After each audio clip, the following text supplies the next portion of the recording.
Clerk, please rise for pledge of allegiance. I pledge allegiance to the flag of the United States of America and to the republic for which it stands, one nation, under God, indivisible, with liberty and justice for all. Can I do a roll call, please? Here, Steve Feldman. Here. Councilmember Kevin Robinson. Here. Joe Milbaugh. Here. Robert Bauer. Here. Sarah Hudson. Here. Okay. Moving on here, let's go to, do I have for the approval of tonight's agenda, do I have a motion? I'll make that motion. Councilmember Milbaugh makes a motion, do I have a second? I'll second, Mayor. Councilmember Robinson makes a second. Any discussion? All in favor say aye. Aye. Opposed? Motion passes. Thank you. On the consent agenda tonight, I'm going to pull item D, declaring police department current Wilson Combat 1911 duty weapons as surplus property for clarification by our chief. So do I have a motion tonight to adopt tonight's consent agenda barring omitting item D until clarification? I'll make that motion. Councilor Bauer makes that motion. Do I have a second? I'll second.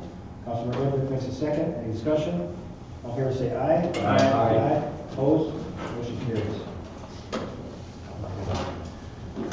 On that, Chief, I'll let you explain what we talked about earlier today. Sure, Mayor and Council, just a clarification of the report.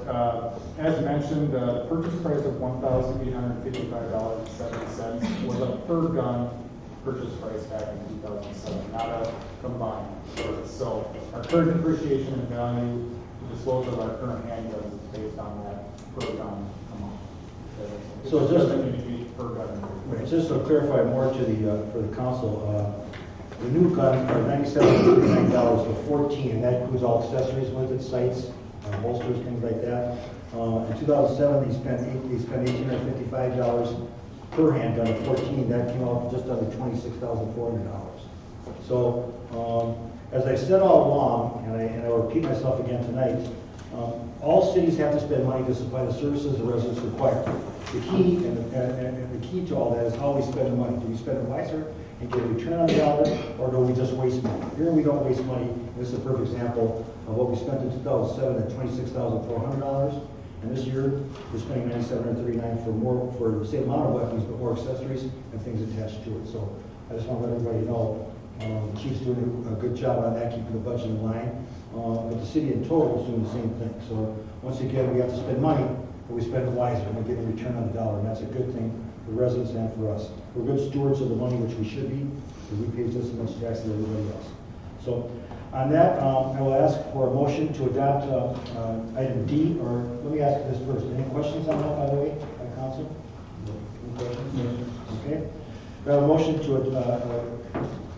add item D, declaring police department current Wilson Combat 1911 duty weapons and surplus property, resolution 2020-11 to the consent agenda. Do I have a motion? I'll make that motion, Mr. Mayor. Councilmember Woodruff makes that motion. Do I have a second? I'll second, Mayor. Councilmember Milbaugh makes that second. Any further discussion? All in favor say aye. Aye. Opposed? Motion carries. Thank you, and thank you, Chief. Okay. Moving on to we go to the public part. Do we have anybody? Oh, one person, Gary Yanish. Gary Janish, 4431-236 Okay. Gary, pull the mic a little closer to you if you can.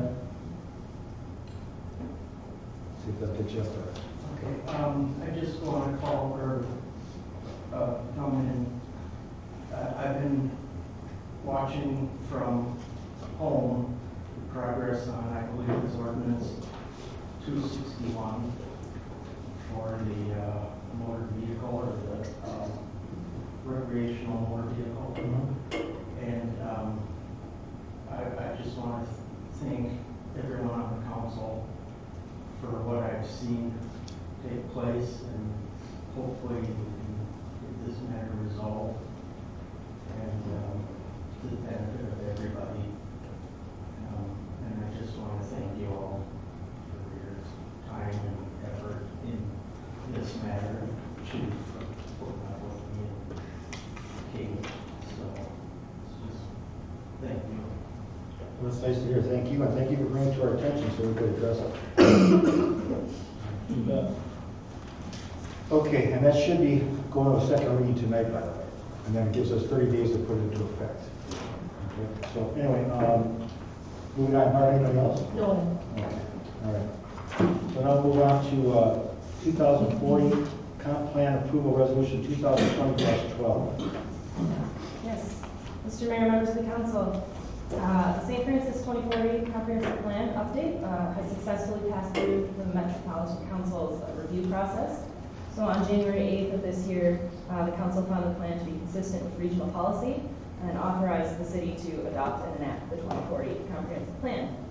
So no additional changes to the 2040 plan were requested as part of that review process by the Met Council. All the changes were already discussed at your meeting on October 7th of last year. So tonight, the action requested from you is to adopt the 2040 Comprehensive Plan. Okay. I don't have any questions. Thank you for your work on it. I know it took quite a process to get it approved between back and forth with the Met Council. I'll start with Joe. You have any questions? No questions, thank you. Kevin? No questions, thank you very much. I don't have any questions, thank you. I'm listening to it. Thank you. All right, well, thank you. So do I have a motion tonight to adopt 2040 comp plan approval resolution 2020-12? I'll make that motion. Councilor Bauer makes that motion. Do I have a second? I'll second, Mayor. Councilman Robinson makes a second. Any further discussion? All in favor say aye. Aye. Opposed? Motion passes. All right, moving on to Turtle Pond Sports Edition final plat, resolution 2020-13. Mr. Mayor, members of the council, tonight before you is a final plat for the 4th edition of Turtle Pond. So the applicant is requesting to create 13 detached townhome lots, and this is right along 229th Avenue. So existing conditions, you can see it circled on the screen. Excuse me. This is a 3-acre site. It's included in the Turtle Run PUD that was updated Hold back last 1 fall. second. Joe, can you turn the lights on there so we can see this a little better? Thank you. So because you just adopted the 2040 comprehensive plan, this plat is officially consistent with the new comprehensive plan. And the land is guided for medium density residential use. So the proposed density is 4.35 units per acre, which is right in the middle of that density range. So the final plat you see on the screen in front of you, the applicant did revise the preliminary plat in accordance with the conditions of approval for that preliminary plat. And the final plat is in conformance with what's being shown now for the new preliminary plat as well. So again, there's 13 detached townhome lots and 2 outlots. So outlot B is for the private street, and then outlot A as well for stormwater. There's a 24-foot wide private street proposed to serve the lots. This is again outlot B, that would be maintained by an HOA. As requested as part of the preliminary plat approval process, outlot B has been extended to the property line to allow for future connection to 230th Court Northwest, if ever needed in the future. Mainly right now, this is serving as a turnaround for emergency vehicles should they ever need to get in there.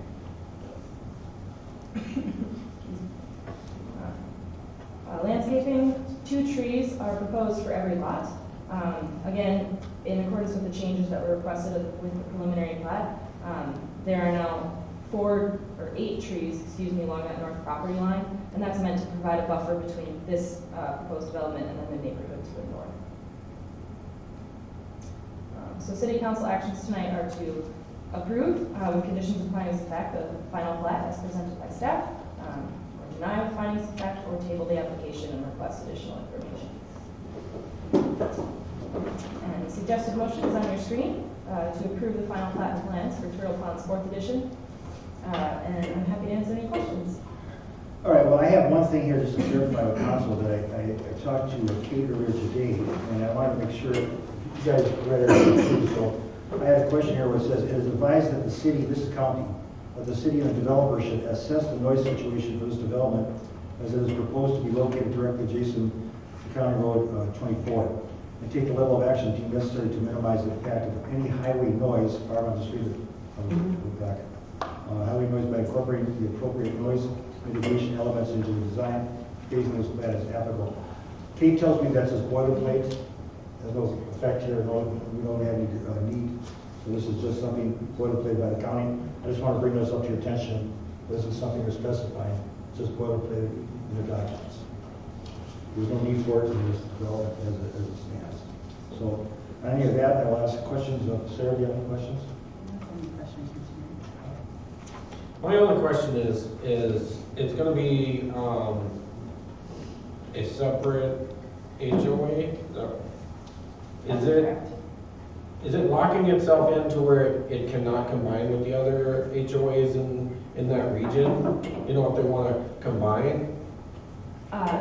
Yes, members of the council, this is, because it's a different HOA, that would be very challenging in the future for it to combine with the existing HOA to the north.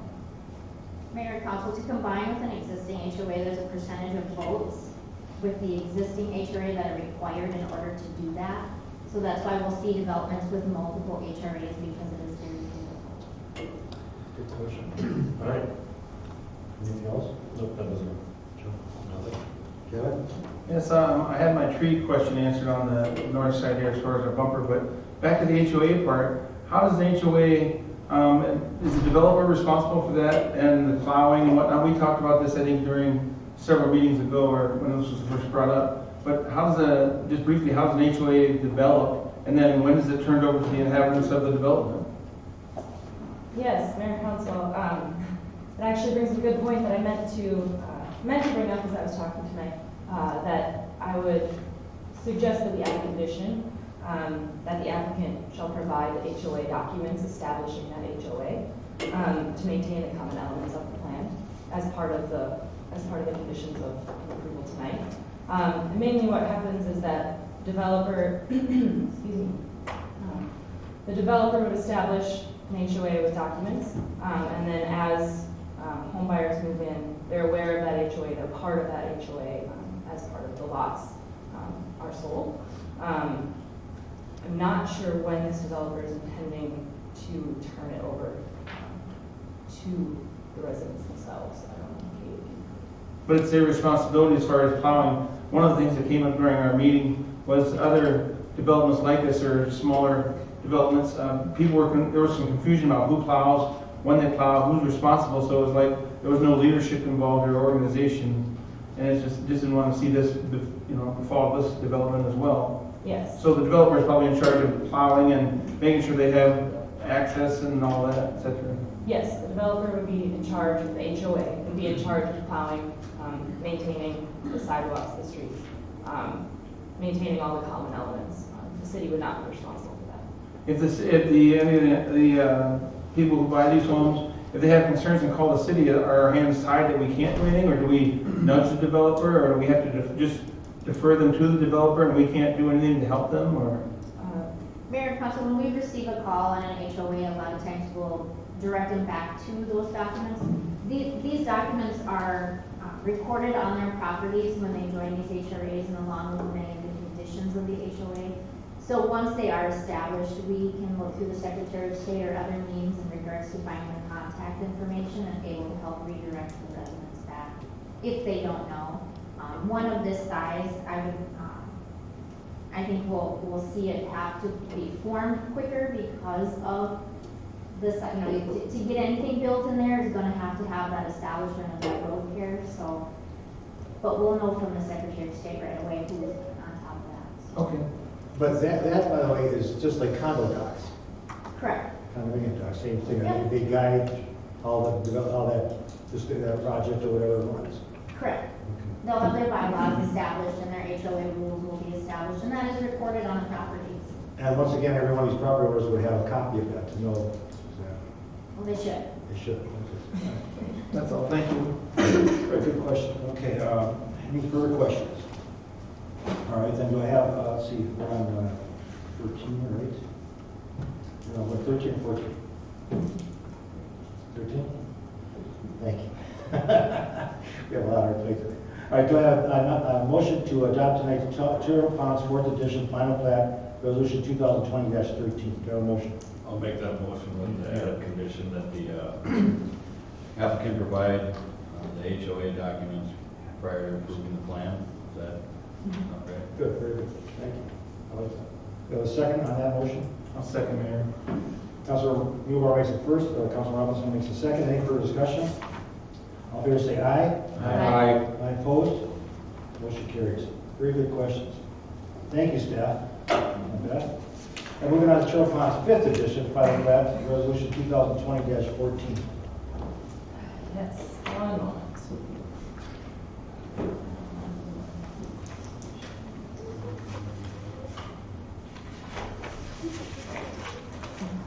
Mr. Mayor, members of the council, this is a request for a final plat, to approve the final plat plans to create 2 single-family lots on the opposite side of Arrowhead Street along 229. So again, this is part of the Turtle Run PUD. This is a 10-acre site mainly made up of wetlands and floodplain. Final plat is shown on the screen. Again, the applicant is requesting to split the lot into 2 lots, both of which would have access off of 230th Court Northwest. The proposed driveways are shown on the screen. In response to council direction at the preliminary plat time, these driveways have been increased in width to 14 feet, and they are paved driveways that would go over the existing wetland and floodplain in the area. To mitigate that, wetland replacement credits are needed, and a wetland mitigation plan is being created and will be provided to the city when it's complete for the city's review. The drainage area that you can see kind of southeast of the building pads, that is in order to provide adequate floodplain mitigation on the site. That's been reviewed by the city engineer as well. Again, this site, there's a lot of wet areas on the site. So the applicant is proposing to raise a portion of lot 2 out of the floodplain in order to provide enough buildable area to have a viable lot on this site. Lots in this PUD are required to have 10,800 square feet of buildable area. And the applicant is providing enough space for that. The floodplain here is actually called a type A floodplain, which means there aren't exact measurements of the elevations there.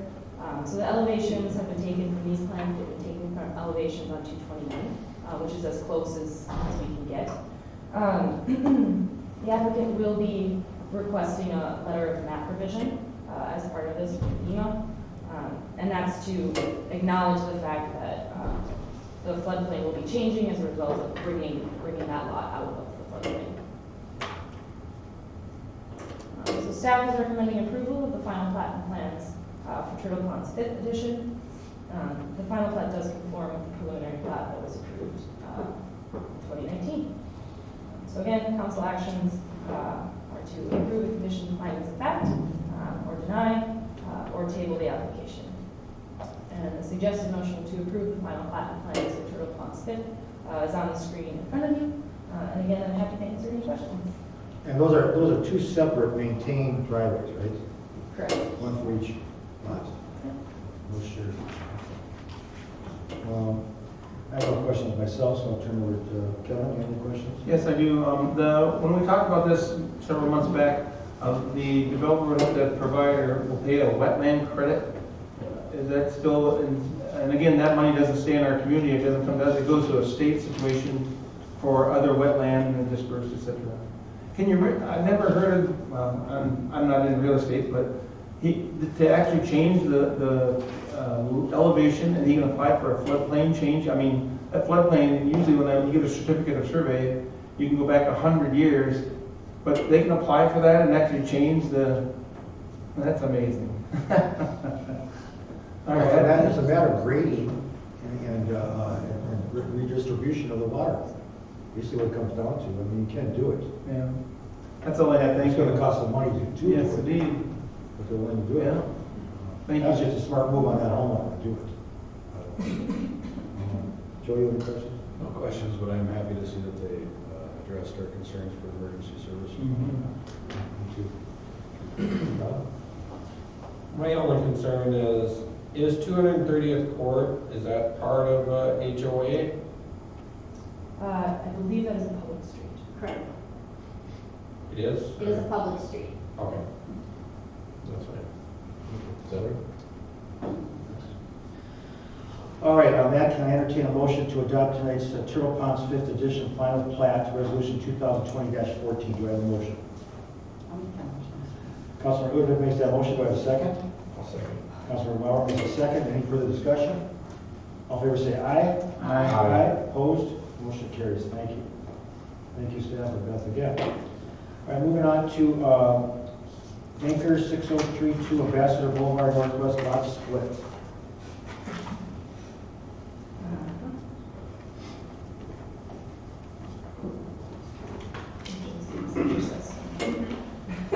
Mr. Mayor, members of the council, before you tonight is a request for a subdivision of a lot in western St. Francis. This lot right now is about 150 acres, and the applicant is requesting to split that into two different parcels. As part of this, an interim use permit amendment is also required, and I'll talk a little bit more about that in a moment. Existing conditions for this site. This site is mainly open space, it's wooded. There is one existing single-family home that's located kind of in the center of the property. Sealy Brook does run along the eastern edge. There are some fairly large wetlands on the site, making up about 46% of the site in total. A wetland delineation was recently completed because of the construction of the driveway and the single-family home. So this subdivision it qualifies for meets and bounds, and the requirements there are that the lot will be over 10 acres and have a frontage of 300 feet or more.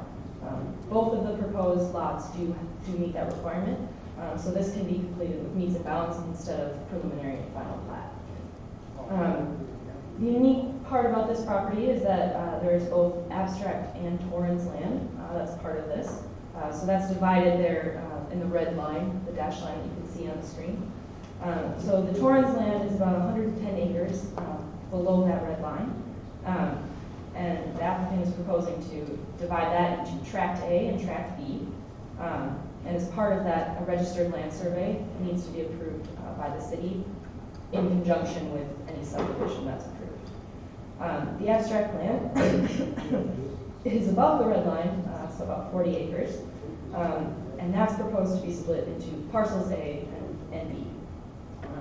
So as a condition of approval, the tracts and the parcels would need to be combined at the county to allow this lot split to happen so that there's only two parcels in the end.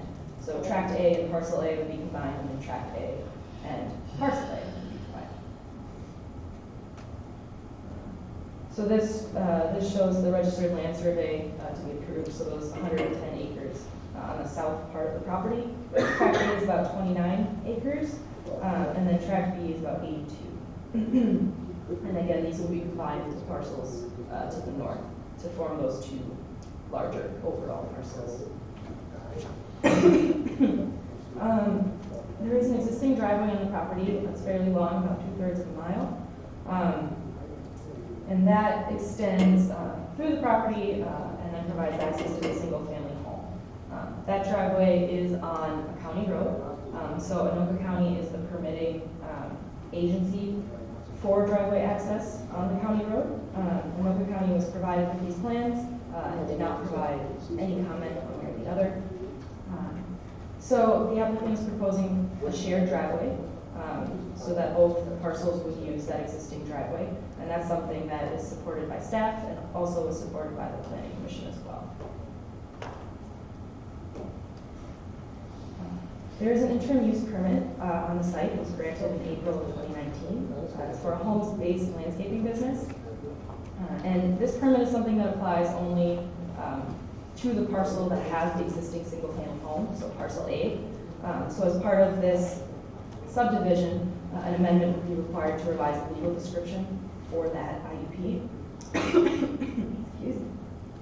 To allow it to pertain only to parcel A.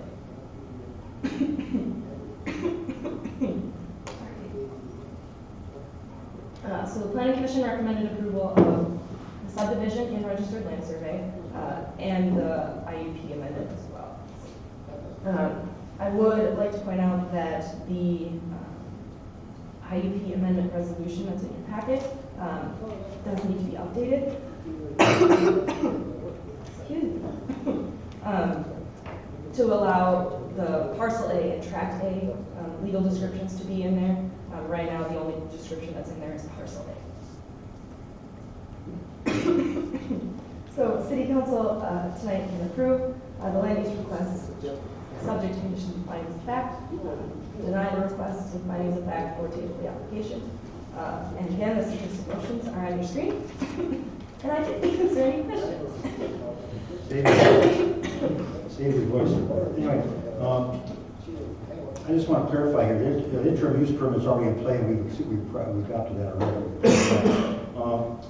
So for my clarification here, parcel A is abstract, tract A is Torrance, Correct.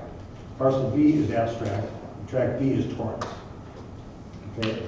So the lot split pertains to 40 acres, and then the Torrance will be on 110 acres. Say that. 69% of this is basically wetlands, as I understood the packet that I read. 46%. 46%? 69 acres. 69 acres. 69 acres, okay, that's right, 69, okay, of the 152, okay. This is a gentleman, I know you're in the audience. Yes. You came from East Bethel, was it? That is correct, sir. Okay. Do you have anything you want to say to the council about? No, it's pretty cut and dry. It is. That's what I thought too, but. Yep. Okay, all right. Any questions, Joe, you have any questions? Any questions? Just an odd split, I mean, the way it's designed for me, given I'm not a developer. Well, I'm not trying to develop it. I'm more or less trying to, for tax reasons and, an exit strategy from the property. The property is, severely underwater once you put a house on it. It's tough to sell something that wasn't, it split up originally in 40s. I think the original party probably actually put them together because there was 3 different people from Wisconsin that owned it. They put it into I believe a company. So they, at one time in the last 40 years that they owned it, 40 years. Why don't you just come up to the podium? Yeah. It must have been combined at one time to be one entire 150. So, for tax reasons and, trying to get into a 30-year fixed mortgage, this is what the bank is requesting. We're going to save you some money on taxes for sure. We're going to be, and then obviously an exit strategy. If I'm not around and the missus has to sell this place, she's going to lose, big time trying to sell something with that plan. Right, and dealing with Torrance and abstracts over the years that I have with real estate, it's difficult. I mean, so this is the time to do it if you want to get a handle on it. Yeah, and right now we're into a construction loan, so I mean, now's the time to do it for the bank. So once I, do accept a 30-year mortgage, I'd have to redo the mortgage if I have to split it again. And if a situation changes in your life as your application said, I mean, this makes it easier for your survivors of some sort or whatever.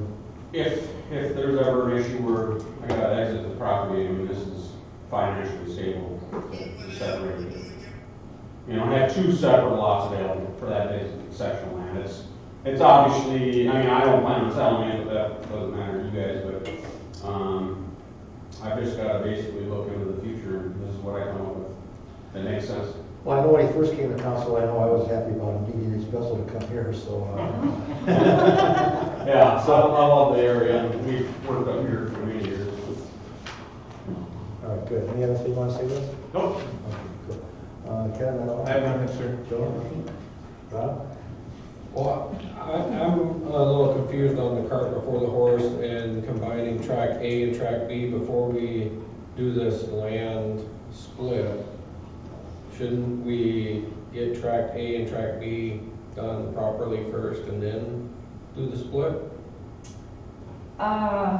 Mayor and Council, the registered land survey is splitting the existing 110 acres of Torrance into tract A and tract B.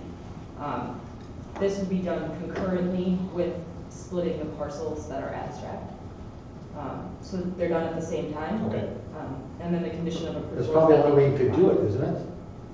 I believe so. I mean, otherwise it'd be between Torrance and abstract. I mean, it's difficult. It's super difficult. Now, this is a great way to do it now. Torrance properties are a difficult situation. I don't know how they came into play. I think years and years and years ago. But it seems like I could wave my hand, I'd get rid of all the tourists and just do abstracts, so much easier. Anything else, Rob? No, that was it. Okay, well, thank you. Thank you. Thank you, staff and Beth, for that one. Take care of your voice, please. They're all good. And on that, Beth, was there an updated resolution that was supposed to circulate? I don't know that it made its way to the council. Is there a condition that should be added before they adopt this? There was, the condition was, there was not a condition for this one. The only update was changing the legal description on that IUP amendment. Okay. And it was just to include, basically it says the parcel A description, and then we don't currently have a tract A description, so it says to be inserted. Okay. So, right, and you have to change that description on the IUP because of the two parcels abstract. correct. That's in resolution next month. I think there an updated resolution that was supposed to Without the circulate? legal language. We got one late this afternoon. Legal language. Yeah, I don't think that one made its way to the city council, so when they adopt, was it 2016, that language would be added in there as part of the adoption. Correct. Okay. Do I have to read it like that, or put that new language? Or? Motion and second with the additional language. Okay. Well, first we'll do resolution 2020-15, approving a menace and bound subdivision and a registered land survey to split the property at 6032 Ambassador Boulevard Northwest into two parcels. Do I have a motion? I'll make that motion, Mr. Mayor. Councilor Newbar makes that motion. Do I have a second? I'll second, Mayor. Councilor Robinson makes a second. Do I have any further discussion? All in favor say aye. Aye. Opposed? Motion carries. All right, moving on to resolution 2020-16, amending the legal description of the interim use permit granted for 6032 Ambassador Boulevard Northwest with new language to be added on. Do I have a motion? I'll make that motion, Mayor. Councilor Robinson makes that motion. Do I have a second? I'll second. Councilor Hood makes a second. Any further discussion? All in favor say aye. Aye. Aye, opposed? Aye. Motion. Thank you. Good luck to you. Thank you. All right, moving on to Buzik, I think I'm pronouncing it right. Buzik Motor Vehicle Sales, 3950, 237th, conditional use permit CUP, resolution 2020-17. Mr. Mayor and members of the council, this is a request for conditional use permit to allow a multi-tenant motor vehicle sales business on the property. The applicant is proposing to complete this development in two phases.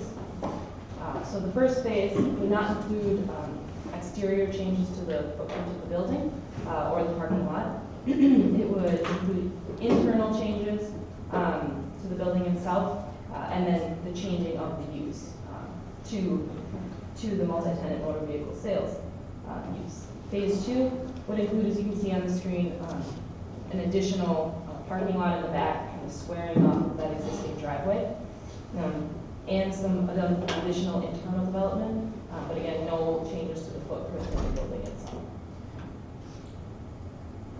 So the site right now is fairly flat, mainly wooded with wetlands.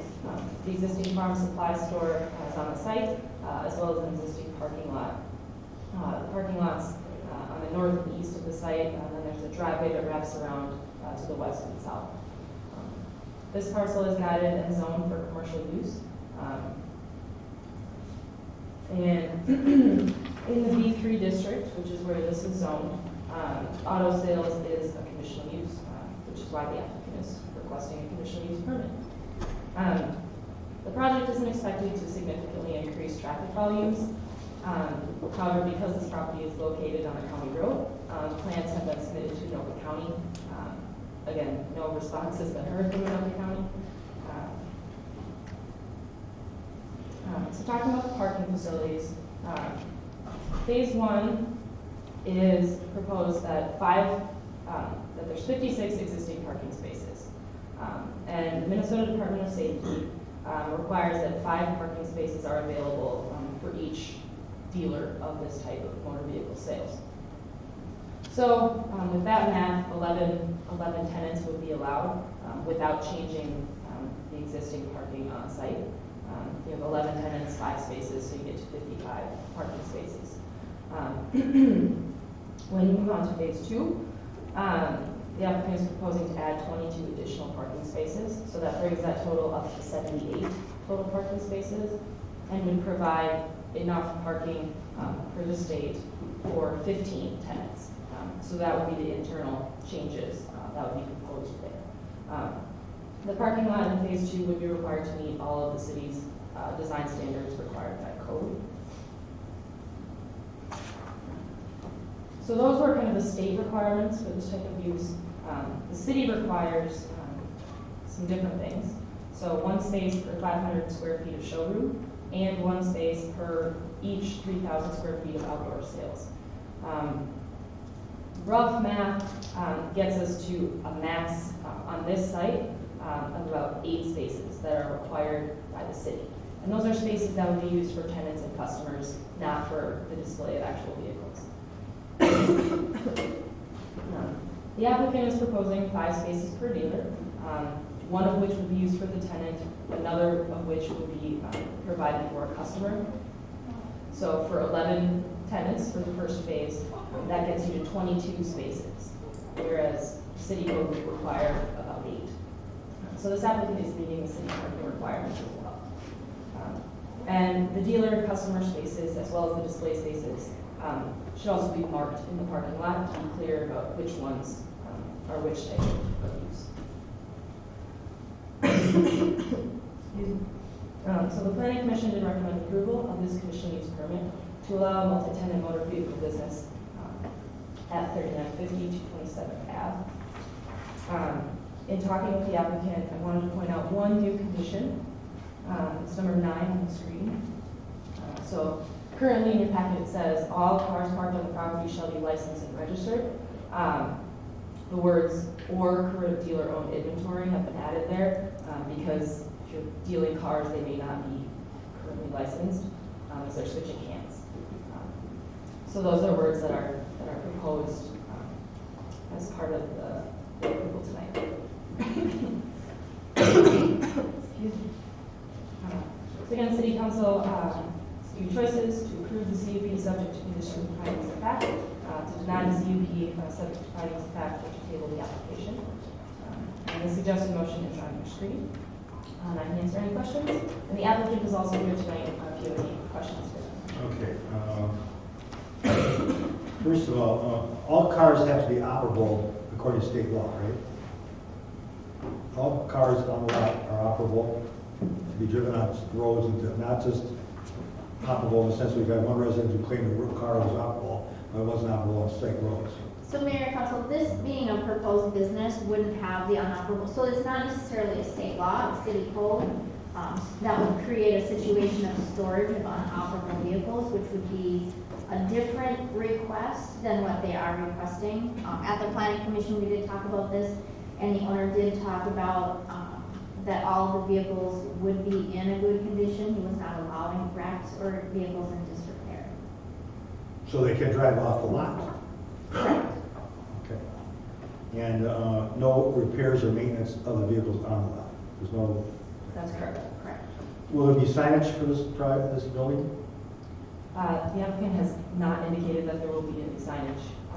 There are small window signs required as part of the Listen, you can come state forth code. on that. Okay. And also, I've seen Marty's, the parking lot there in the beginning, the old part of it, and the asphalt is in disarray. So are they planning to do something with that parking lot so that's just the new addition part, but the old part too, to bring it to, because I know one of the only comments you had negative was of oil spillage of some sort in the ground, which I'm not concerned about if the vehicles are operable and not need maintenance. But that parking lot is in bad shape. So at this time, I would ask the gentleman to come forward and see if you could verify that for us.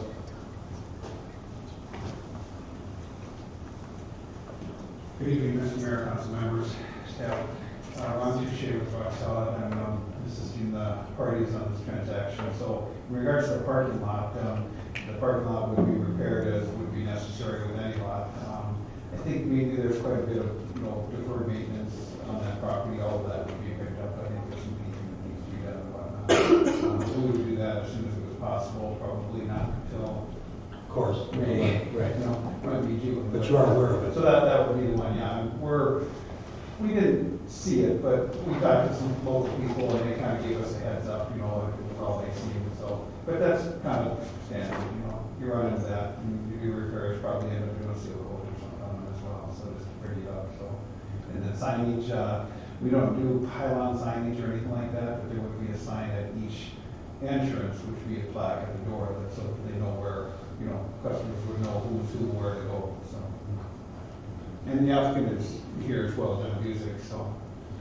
Cyril doesn't know how to pronounce his name either, so. And I understand from the packet, you're in 9 locations already. This will be your 10th one? Yes. And you've been in business how long? 30 years. Doing the same thing? Well, no, last 15 years. That's 15 years for this day. Been in the automotive business, well, I've been doing business with them for 40 years, so. Because I myself never heard of this until today, until I read the packet yesterday and today, so. Minnesota has an unusual law when it comes to dealers, so it creates this deal. A lot of other states don't have the unique circumstances to be required to be a dealer. Well, I'm still trying to figure out when I see commercials of a vending machine with cars stacked and you can order it and have it brought to your house. I'm trying to figure that one out myself, so this is just something new. It's a new world, that's for sure. It's a new world, I would agree with that. Ron, do you have anything to say on this? Oh, it was news to me. I was really confused on what kind of business I don't want to turn businesses away, but I was really confused on what kind of sales we were trying to approve here. So I got my clarification on what that looks like. But, Yeah, the car business has really moved online these days. That's what it is, not the auctions and that kind of stuff. It's like Facebook Marketplace. Yep. I would agree with that. Good to see it for you. That was it. Sarah? That was basically my question to it, just wanted some clarification. Joe? No questions, I just hope that when this gets approved that you guys are very lucrative and prosper. Kevin? Is there any, Beth, is there any additional lighting? I can't remember, we talked about that during P and Z. Mayor Council, there is no additional lighting proposed. I noticed on social media the other day that an actual vehicle was stolen on Highway 47 from the lot that's at the other end of town, right in the front of the lot, so just a side. But I know Kate and her team worked really, really hard to get businesses into this community.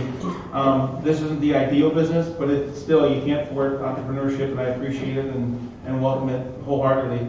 It would have been nicer for what a marquee spot that is, it would have been for something other than automobiles that would really draw more attention to our city, offer more commerce within the people who live here, and et cetera, et cetera. But other than that, I had, again, nothing against what's coming. It's not my ideal since, I've been involved with this in the last 2.5 years of what, Kate and the team, the St. Francis Ford vision is, but that's all I have.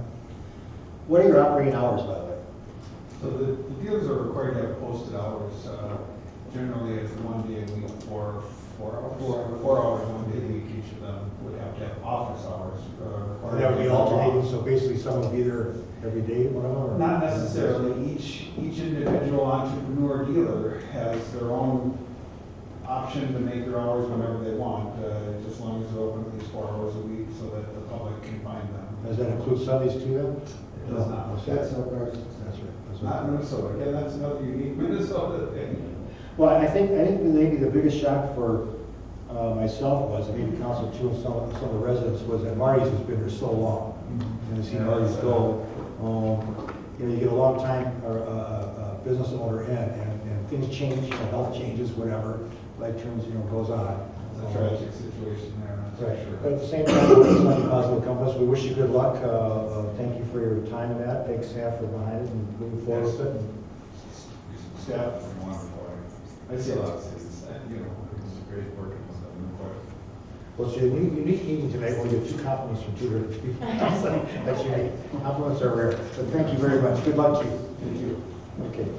So on that, this is going to be a resolution too. So do I have am I pronouncing that right? Buzik? Buzik. Okay, I did do that. Okay. Music motor vehicles, have a motion to adopt tonight's resolution 2020-17, music motor vehicle sales 395237, conditional use permit. Do I have a motion? I'll make that motion. Councilor Bauer makes that motion. Do I have a second? Second. Councilor Mewbauer makes a second. Any further discussion? All in favor say aye. Aye. Opposed? Motion carries. Thank you very much. Thank you. What are your plans to be operational too, by the way? Just curiosity? Ryan? We gotta put in for building permit to, do the renovations. I'm guessing, I'd like to say 60 days, but that's probably pretty optimistic in this day and age. So within 90 to 120 days? Oh, yeah, sure. It'll be done before then. Okay. No revenue till it's done. Thank you once again.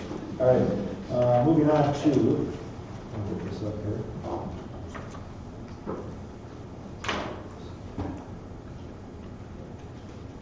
Rivers Edge Development, Seawick Park Resolutions 2020-18 and 2020-19. Mayor and council, I'm going to tackle this one and then ask for Beth's backup so we can give her a chance to breathe. So back in January, staff brought to you the concept of the park in the Rivers Edge development. That was formerly known as the Seawick property, and the owners and the developer have requested that we name the park after them. At that time, we talked quite a bit about the development of the park helps sell lots. As lots sell, it funds the park, so it's kind of a circular motion that we move forward with. It was an agreement that we look at phasing in that park. Maybe we take a look at whether tennis courts are needed, whether we wait for the tennis courts in a phase 2, and then how we structure that. Since that time, working with HKGI, we've also come across a grant. So we have worked with them to create a proposal in regards to ordering the preparation plans and specifications, but then also a resolution to apply for a grant. If we get the grant in whole, we would be able to fund the park. Between the grant costs, the funds we have in our park dedication, and the ongoing costs that we have coming in. This developer will be in front of us in the next meeting or two in regards to opening several more lots. So it is a continual process to get the park in there as well. With the grant application, it may not be as quick as getting that park in this year as we had hoped. If we are successful in landing a grant, it may be worth doing the bidding at a time where we're not at the peak, or we look at breaking ground potentially next spring. So in front of you is the two resolutions, one to order the plans and specs.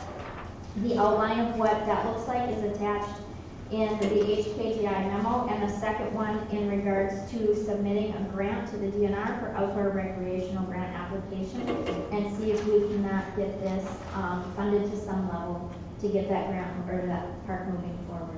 And we are both here to answer any questions. All right, so am I reading this right, but the grant is it 100% or matching funds, up to 50%, right? So they'll give us 100 grand, we come up with 100 grand type of thing like that? Correct. Okay.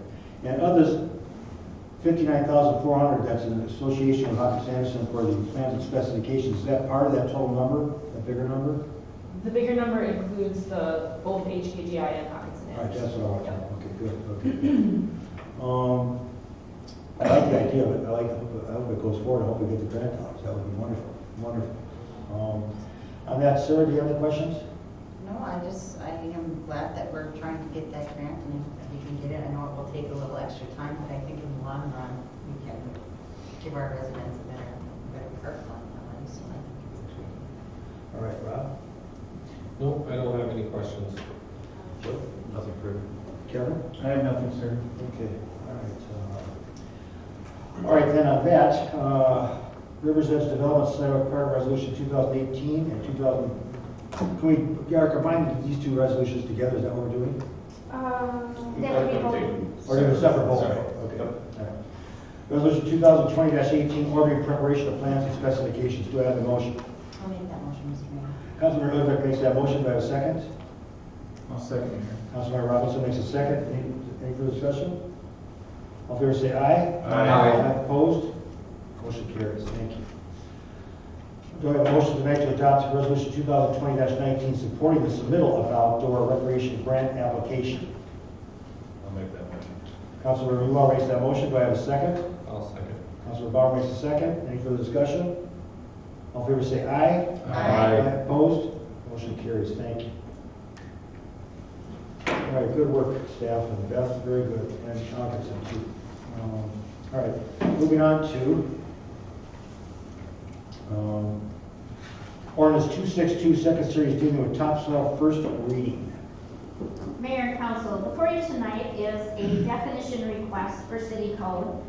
Right now, city code requires that a developer shall assure the front and side yards are properly graded with 3 inches of topsoil. Up until this point, that hasn't called into question really what topsoil is. We have some documents that refer to it as black dirt.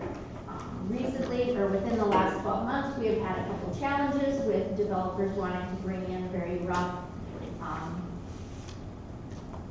I don't know, just soil that isn't going to be conducive to growing grass and making our yards look. Kind of like a loam soil type of thing like that? Rocks and sand. Yes. So with that, we worked with engineering. We have the state definition.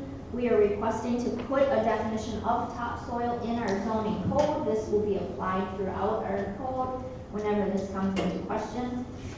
This being in our zoning code required that it went through a public hearing at the planning commission. There were no comments from the general public. The planning commission, however, did question the range of sand as it goes from 10 to 70%. After consulting with the city engineers, it was determined that the sand range should be left there.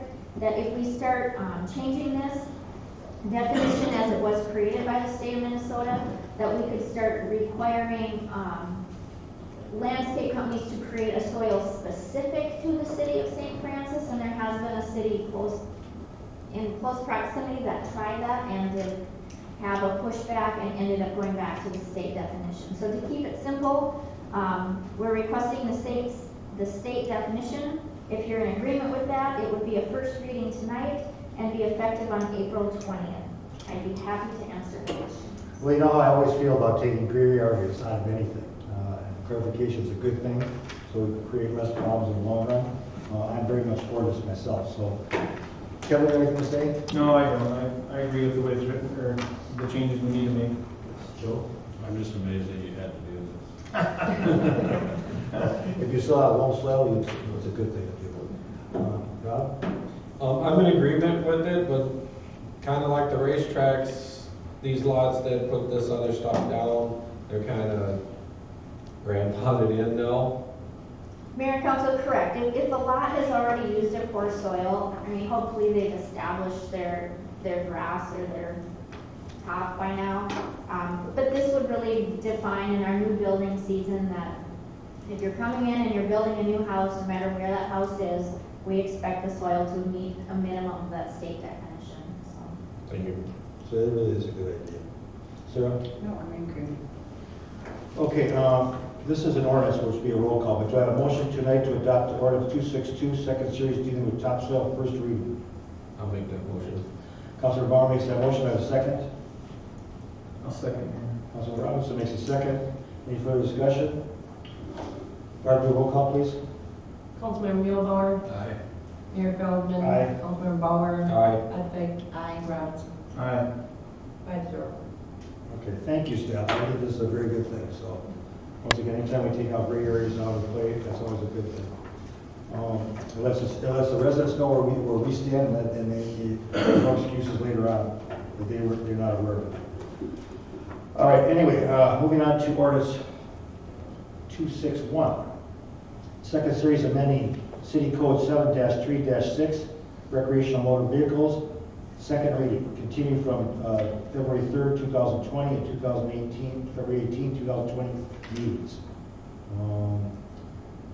Mayor and Council, unless there are some new questions, the timeline has been updated. If it is through a second reading tonight, it will be effective on April 6th, but I'll be happy to answer any questions that you have.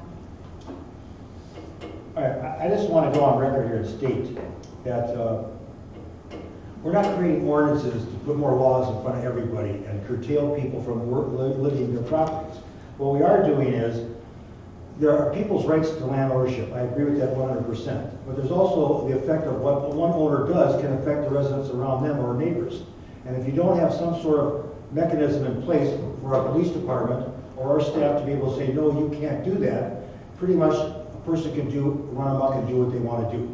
Again, and for people's land use rights of the property, but at the same time, once again, for an example here, this ordinance is being done for a problem that was created by someone, and I'm not going to mention names, but for someone, and that may affect his rights. But what about the rights of the property owners and neighbors, and adjacent to his property? That's where our concern should also be with them too. So again, I'm not saying that we should just adopt ordinances just for ordinance's sake, but to have our police go out there and say to a resident that's complaining, there's nothing we can do, doesn't make the city look good, doesn't make it easier for the police to go out there. You can get away with that once or twice, but after half a dozen or a dozen times, it kind of falls short of what you expect the city to be able to do for you. So this ordinance just puts in place a mechanism so that if this problem continues or is in the future, we will be able to say, you can't do that, it doesn't follow our ordinances. Well, I think it's a good thing, it's more preventive than anything else, it's preemptive. But once again, everyone has rights to their property as long as it doesn't affect the neighboring properties around. We all have to learn to live together. I just want to put that on record. So, on that, I will entertain any questions about this. Joe, I'll start with you. I know you have some. Well, I don't have questions. I just wanted to address the gentleman that was here earlier, Gary, and I hope he's watching tonight, even though he was here. I was kind of hoping he'd still be here, otherwise I probably would have brought it up earlier. But this ordinance will not affect his situation currently because he'd be grandfathered in, which is what Rob just recently mentioned. So I just want him to have realistic expectations of how this ordinance may or may not affect him. Right, and I'll add to that, I plan on having a meeting with both gentlemen, property owners, along with Joe Coleman and myself. I also plan on taking a trip over to that area and talking to the neighbors, and seeing what their take on all this is, from their mouth to my ears, and I'll bring that back to council. I'm hoping that we can negotiate and mediate this in a much better situation. Again, we've all realized this is a 2.5 acre hobby on a 1 acre lot. And that's why we created this ordinance to protect people in the future. Once again, he has rights, but so does his neighbors. And as long as what he's doing doesn't affect his neighbors, and you learn to live together, that's what this is all about. So I intend to have this as the weather warms up and that to get out, talk to these people and bring it forward. Hopefully we can work out some mediation on this whole situation. I'm glad that you brought that to our attention, or at least on record. Anything else you have to say? Kevin? I thought you stated it very well, Mayor, and again, I'm all for property rights and the right setting and whatnot. We have a community mix with, single family homes, small lots, and then up to 157 acres that we saw here this evening, so. Obviously, this is, again, not to change and manipulate the system for one individual. There might be other parts of the neighborhood that also had concerns but did not want to come forward. Again, we represent all peoples on both sides of the fence. Again, the gentleman, I can appreciate the hobby that he has. On the other side, again, but I don't think it's in the right setting. He needs more space for what he wants to do, and we'll have other things like this come up. I've seen things where livestock is brought into neighborhoods in other communities, and religious things are taking place, and animals processed and stuff. I mean, things just change, and you can't just do stuff because you think you can do it. I mean, you have to be respectful to the other people around you, and I think this helps in this case, and people should be more, common sense should come into play. Very well put. And you're the one who said it was a 2.5 acre hobby. Yeah, a 10 acre hobby. Huh? And that was very well put. That was very well put, and I agree with that 100%. Rob, do you have anything to say? I have to agree with you, Mayor.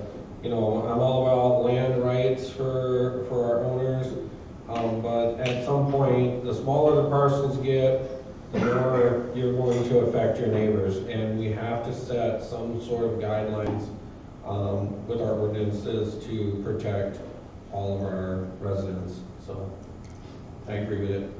Sarah? I'm just going to echo all your sentiments. I'm right there with you. This is the problem, by the way, when we were more rural at one time and now we're becoming more urban. And this is the transition period of time that this all happens and all that. That's why you put the mechanism in place. Hopefully you don't need to use it, but if it's needed, it's there. Make sure it makes the chief's job and the police department's job easier, and makes staff's job easier along with council too. Our whole situation is to work with the residents and make our problems a little less severe, or more workable in the long run to solve problems. On that, I will entertain a motion to adopt ordinance 261, second series amending city code 7-3-6 recreational motor vehicles, second reading, continuing once again from February 3rd, 2020, and February 18th, 2020 meetings. Do I have a motion? I'll make that motion, Mayor. Councilmember Robinson makes that motion. Do I have a second? I'll second. Councilmember Bauer makes a second. Any further discussion? This is a roll call, Barb.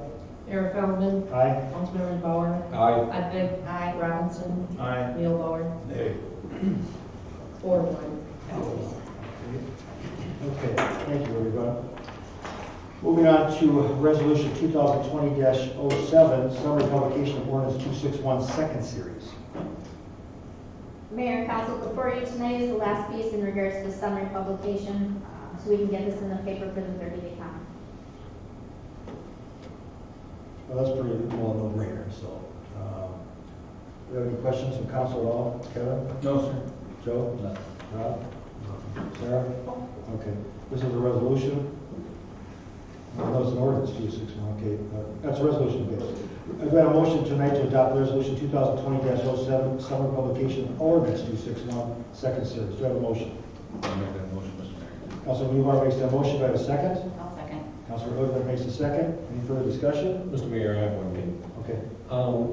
Kate, I'm kind of confused on why including snowmobiles is on the publication but not on the first, on the ordinance. What was it? Well, it's on the, There's an updated ordinance, I think, too, at the end of the packet that. Correct. Mayor and council, recreational motor vehicles includes everything, including snowmobiles. So four-wheelers, UTVs, snowmobiles. Yeah. The ordinance in itself covers that. right, Page 168. Oh, wait, we did miss that. What's the resolution? I'm not sure, it says it right there, though, that's. Yeah. But I was looking at that publication. But that includes snowmobiles. Correct. This ordinance covers snowmobiles. right. My main question is, did it need to be on the front page of how the ordinance would be passed, I guess? Recreational vehicles, including snowmobiles, ordinance. No, because it's already part of the ordinance. Okay. Correct, it's part of the ordinance, we're just changing language within it that, like the definitions, and unless Dave feels otherwise, I don't believe we need any other. And just make it easier for publication, what we're doing. Yes. So do I have, any We further? did, no, that was it. Okay, so our motion's already in place. So, all in favor, say aye. Aye. Opposed? Motion carries. Thank you. Yeah, it's only off tonight. Okay. Meeting open to public, Barb, anybody this afternoon? No. Okay. All right. Department reports. I don't see any. I didn't see anything in the packet. Well, that's you, these. Okay. Council member reports. I will start with Sarah. I haven't attended very much. I did attend just prior to our meeting. The Community Advisory Council is trying to put on a mental health and suicide forum. We're tentatively scheduled. Right now, it's going to be April 14th from 6:30 to 8:30 at the high school auditorium. We have several agencies that will be coming together to put on this presentation to the community. This is a first of hopefully 4 forums that we're going to put on. Thank you very much. Rob? I was out of town for half of the 2-week period. I really don't have anything to report. Joe? I was out of town as well. I would just like to remind everybody too, the presidential primary elections will be held here at the school district building tomorrow, 7 a.m. to 8 p.m. And also, I'm excited for your academy chief. So that's cool. That's it. All right. Kevin? I just want to say I attended the planning and zoning meeting a while back, and as liaison for the council, I'm glad to see that people are stepping up and filling 2 spaces. There were 2 new people there. Really nice to see, and it was very fruitful and with some enthusiasm. So that's all everything. I would just like to reiterate what Councilor Neubauer said about voting tomorrow, primary election. It's your time to make your voice heard, and it's the start of the season. So 7 a.m. to 8 p.m. right here. do yourself a favor and get out and vote. Couple things I want to bring up here tonight. Renter license renewal. I just went to a code class for my contractor's license on Friday, and one of the topics at that code class was rental license renewals. We've had some people say that they should be grandfathered in because they were here 25 years ago and built a project, okay? These license renewals are done every other year, every 2 years. We come out and inspect the property, and we look for code variations or code necessities that need to be done, upgraded or updated. I want to just go on record here and tell people this has nothing to do with being grandfathered in for the building. This has to do with codes. 25 years ago, codes were different than they are 25 years later. All we're doing is telling you, and we're dealing with the codes based on building codes. 2015 IRC, soon to be on April 1st of 2020, will be the 2018 IRC, International Residential Code, okay? So these enforcements that we're doing are based on the building codes of the state. And all we're doing is that if you need railings or enclosures or things like that, it has nothing to do with the project that was built so many years ago, grandfather. This has to do with updating codes. Once again, if you build something 25 years ago or more, doesn't mean codes haven't changed in all those years. There's a need for those type of things that codes put into place as the housing industry has changed over many years, and I can testify that. For being a contractor for 25 years, I can tell you that codes have changed.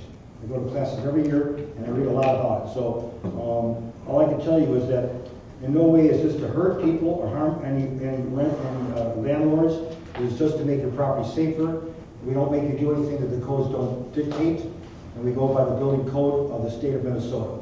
If you have any questions, you could talk to Dolly, the Department of Labor and Industry, or call our building official or our city, or even myself. I'd be more than glad to discuss it with anyone about what the codes really are about. Moving on to the next item I have, which is really frustrating me, and I'm sure council and staff, this late billing. I know Darcy just came back into town. My bill, I haven't got my water bill yet. I know it's due on the 10th. We're not going to be charging late fees for people. But I want to plant a seed in the ear of every council member here and staff. I always like to be preventive and preemptive, head of the game. This should have been done a lot smoother. It was told to us that it would be done a lot smoother with Opus, and it hasn't been smooth from Opus. Okay, I never thought it was going to be done in November, the meter change out. I never thought it was going to be done in January, but I surely didn't expect it to go to April, based on the fact that the meters are not the holdup now; it's the software. So to me, maybe we should be thinking long term, and I'm not saying immediately of any type of thinking at all, but maybe we should be thinking about doing this in-house. If the pricing is right, if it can be done, I'm sure there will be an upfront cost, more expensive in the beginning, but it may stream out better for us. We have high water rates here because of things that were done poorly years ago, and we have reduced those rates 20%. We also have a growth coming in the city, which is a good thing, and we'll lower those rates further with more growth coming in play. But on the other hand, until that's all done, we have high rates. We pay in 1 month, with most cities through the Met region pay in 3 months. So in that type of thinking, we said we did this because one reason was that the meter people wanted to raise their rates 128%, and we said no, that's enough. We didn't want to be tied to them in the future and being basically locked in or blackmailed to continue with them. So we decided to change the meters out and put it in our hands, which we did, which was a good move. But this, we did it for efficiency, we did it for better service to our rate users, which is what this is all really about. But this Opus is not coming on board quick enough for what needs to be done here. So I just want to plant the seed, and again, in the council's ears, like we did with meters in the beginning, put it on the capital improvement plan. Hopefully we didn't think it would happen for another 3 to 5 years, but it happened a lot quicker, and we were prepared for it, and that was a good thing. Doing this today, I'm just, again, planting the seed to let you know my thought on this. I don't like the fact that these bills are late. It gives you a 5-day turnaround to mail us in, or unless you have to rush to the city, and then there's no worry about late fees, which will not come into play. But once again, this is not meters holding us up, it's the software holding us up. And I don't believe, from what I've been told by checking with staff today, it's not Ferguson Waterworks, it's Opus. Would you agree with that? Right now, what I've been told, yes, Opus had to change some stuff in their software. From when they first talked about this, their software changed, And so they had to get programmers to get lined up with Ferguson. But they, From what I understand, the emails that came through while I was on vacation, it is set up. We were not to get access to the Neptune software to read meters until this got set up, and now we do have access to that. So it's a step closer. Yes, It's just the technical timing for everything coming together, was just the timing? I mean, it's a lot of work when you go through and you start trying to change out these meters. I did in-house utility billing. You gotta get the meter put in there, you gotta final out the old meter, you gotta get the new meter in there. There's a lot of steps to it. You know, you say, oh, this will all flow really nice. Most things don't. but did they not let us believe that it would be smoother than it is? I don't know that Opus really was at the table. I think Ferguson told us that they had worked with Opus before. I don't know that we had the official conversation very early with Opus. But we're not the first city Opus and Ferguson No. Water Works has done this with, right? I was told by Ferguson that they had worked with Opus before.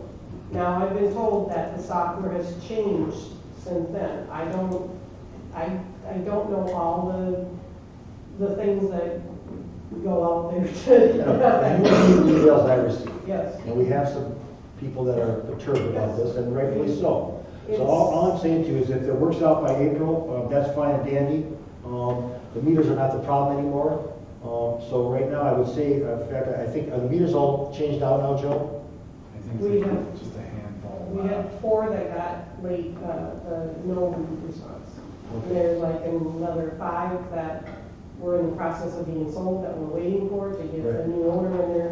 And then there's some at the bottom that are the vacants, Well, there was 5 and 6 and then 11. So right now, 22. today, 4 were sent to Opus to have the no response be put on. Okay. All right, well, I just want to bring this to, again, the attention of the city council and staff, just for the future. Hopefully we'll never have to use it, but it might be something we might need to confront in the future if this building doesn't get better over time. I mean, I'm all for giving enough time and all this, but it just doesn't make the city look good. And it's not Opus that's going to hear the complaints, it's the council and staff that are going to hear the complaints. And again, because of our high rates, these rate users deserve better service. This is why we did this whole change out to begin with, as I stated before. So that just goes on there. Just to speak to that, I mean, it's a possibility at any time to bring it in-house. I would like to say we do have a contract with Opus. We just signed it in May of 19 for 5 years. I don't know if there's an out clause on it. I would have to defer to the attorney at that point of looking at that contract. Doing it in-house, yes, there would be a cost. We would have to hire at least one person. That would be their job to do all that billing, all that, and then the phone calls coming into the city would probably double, triple. I mean, there's a lot of phone calls that Opus takes care of, and they have longer hours than we do. I understand that completely. And then the software, like we use Banyan right now. We have, Banyan is good for the small cities. I don't know what their utility billing software is like. We have some issues with our financial software at times. At that point, maybe we would look at doing look at all of our financial software. Right, and of course, cost will come into play as we stay with Opus, but Opus seems to be the main player of the game. And I'm just stating, just to put it again in the minds of everyone, just to think about it for the future if that time arises, that we're prepared a little better, like we were with the meters once again. It wasn't in the capital improvement plan, we put it there, thinking it would be those 3 to 5 years down the road, and it turned out to happen a lot quicker than we thought, but we were prepared. We didn't stay at the mercy of a company trying to blackmail us for 128% markup. And Opus is averaging about $3,000 a month, and that includes postage and all the printing. That's everything. I don't want to think you own stock in Opus there. Privately owned. Okay, I agree with you 100%. There's no one in this country or world that goes through a day without software problems somewhere along the time. Software, when it works great, is wonderful. When it works crappy, it's a crappy day. My printer didn't work today. I had to clean this and clean that, get it back online. And I thought to myself, what happened from yesterday? I don't know. Did a little bug come in there or something? I have no idea. Right? These little Asian beetles are still around, so I don't know. But my point is, it's just better to be prepared than not prepared, okay? I know it sounds ridiculous, but everybody knows what I'm talking about. Okay. At this particular time, I want to introduce the staff and everybody, Jason Winningstat, our new Public Works Director, who will be at the next meeting sitting at the table. Looking forward to met most of you guys. Obviously, I've met all of you except for maybe a couple, but I'm eager to get started. So it's been fun to sit here tonight and see how you guys do things, and I find myself wanting to speak up when I probably shouldn't. But you guys do a great job, and you guys are way ahead in a lot of areas. It's going to be fun. Very professional staff. The way you guys run a meeting is very nice to see. So We're not tuxedos here. We're just regular people in a formal. well, that's good for me then. So the next time you'll be sitting right there. Looking forward to it. Okay, welcome aboard. The hair is, The hair. the hair is not. The hair and the hair knots. Yeah. I was already talking about. I hate to say it, guys, but some people like no hair, like my wife. So. Sorry. One other question I have for Craig is, do you have the number for us to have that conversation with Oak Grove on Poppy Street? Yeah, I'll have that, I'm gonna bring it up on Wednesday's workshop, I can go over it with you. Because that is something we have to deal with. I intend to have a meeting with Mayor Deno, Lauren, their city administrator, and our city administrator, to see how we can work that out. That needs to be done. Okay, thank you on that. Again, I want to remind council, of course, of the work session on the 4th this week, Wednesday at 5:30 at City Hall. Once again, thank you to staff and Beth. Take care of your voice, please. You won't be going to work tomorrow. Unless you'll sign language. But thank you for your work on all this. This was a big night here, and we appreciate everything staff does. Council and everybody working together. That's how the city works. And we are here to serve the public. And when the public brings something to our attention, it helps us to serve you better. That's a good thing, not a bad thing. Any further business that we have to discuss here tonight? Then I will turn this meeting at 7:17 on Monday, March 2nd.